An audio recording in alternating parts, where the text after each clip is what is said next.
Hello and hey, this is Zerogokin Reviews, and today we're looking at my favorite Gundam and its questionable variant, the metal robot Damashii Huckebein and Huckebein 30. Huckebein is a frequent attendee of a little series called Super Robot Wars, which is a turn-based tactical RPG that started 30 years ago, with a basic premise of, you like robots? Well, here's a lot of them in the same place interacting with each other. We don't need to talk about that. It's basically a fan service series for robot nerds that I find to be rather novel. The newest entry is Super Robot Wars 30, which gets its name by having its roster consist 30% of Gundams. Thank you, Bandai. Surprisingly, it's also where this version of Huckebein originates. I'm gonna be honest with you, my Huckebein lore game ain't too strong. For all I know, Huckebein 30 is just the version of Huckebein that has delusions of grandeur and a really bizarre fashion sense, which is exactly what I'm gonna claim in the next segment. So let's look at the box. These are on, whatever, I don't...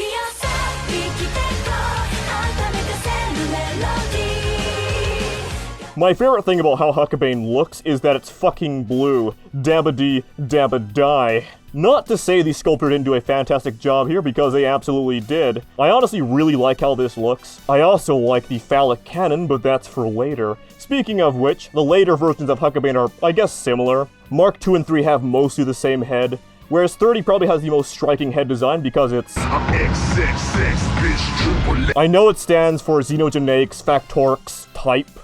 I think that name speaks for itself. Actually, just looking at these words gives me a fucking migraine. Generally, this design is just the Super Robot Wars v Huckebein with added details, which that one in turn is just a more defined version of the original Huckebein, except in the case of 30, they gave it like one of those New Year glasses and were like, yeah, this is a worthy celebration of our franchise. Or perhaps Kotoki is just in his cringe phase. Who knows? Like seriously. Justify it all you want. That doesn't make it not Chuny shit. I'm also going to be calling this one Fuckebein for the rest of the video because you get it. So you can remove all of these, making them mostly identical to each other bearing the thrusters, which is why I borrowed Huckebein and made this a joint review. By the way, this is the version you get from the limited edition of the game, so if you want it, well, you'll probably have to pay. It includes the game at full price. The upgraded version of this is currently unreleased. Even though the price doesn't include the game, I didn't and won't get it. But with all this whack shit, it's called Huckebein 30. So guess what it's called after being upgraded?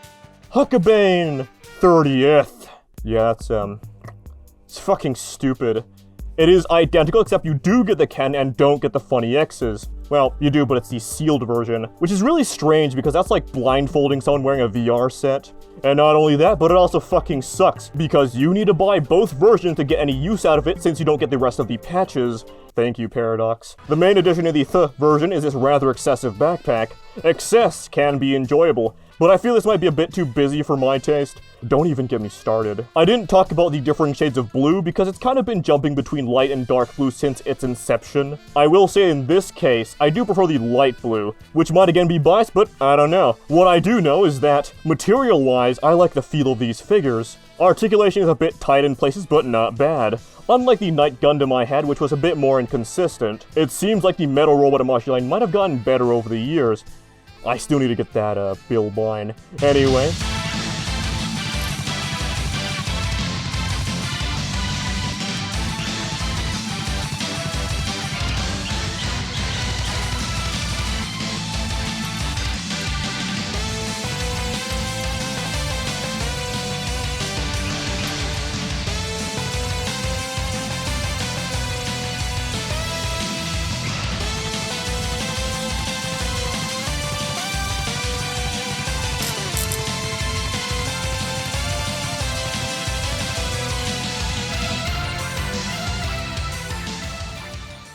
They largely come with the same stuff. The only things that Huckebein do come with that Hucka don't is a photon rifle and...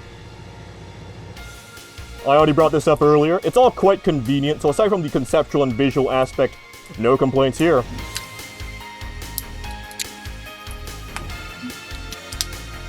Hands are rather unremarkable, besides the recurring and perhaps misplaced disdain I feel for replacing tiny hands on tinier ball joints. I say misplaced because it's actually not a problem with this copy of Huckebein. So maybe my bias against them is more targeted at poor execution. Fuck this shit, man. A while ago, we talked about titty blasters. Now it's time for supermassive penis blaster. I mean that both ways. It's like how Psybuster has an attack where it does extreme pelvic thrust. Huckebein attacks by ejaculating not just anything, fucking black holes. That's right. He subverts the concept of sucking cock by having his cock suck you.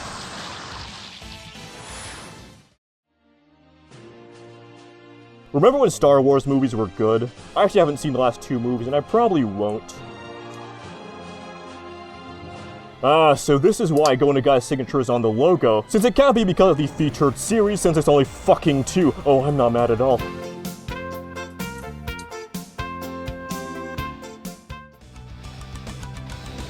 The Leap Slasher is a cool raw Zerogokin if you're a fucking idiot.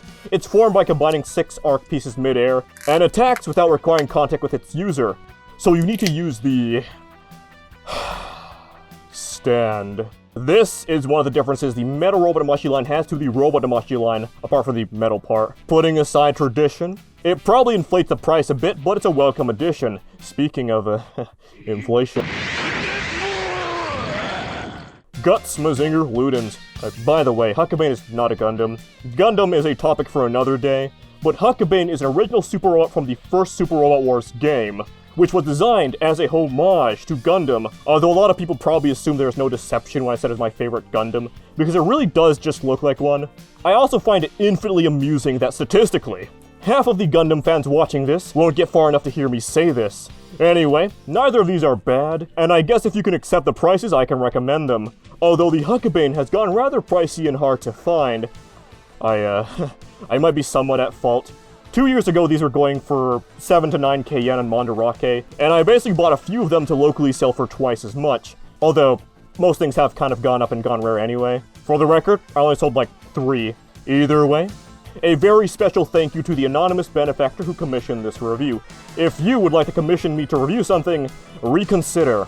Although I guess you could contact me if you want. Also, thank you to the patrons. I do have to say that there are now 2 people who backed this tier, but thankfully, only one of them is publicly a fucking idiot. Of course, thank you to Photon Lab Reviews for recording most of the figure footage, and Toysaga for lending us their Huckebein 30. They're also a figure review channel, you can check them out if you want, and I'll see y'all next time. Be safe, because they're watching, and you must run, you must hide. Goodbye. Come on, fucking come on, press the button, there we go.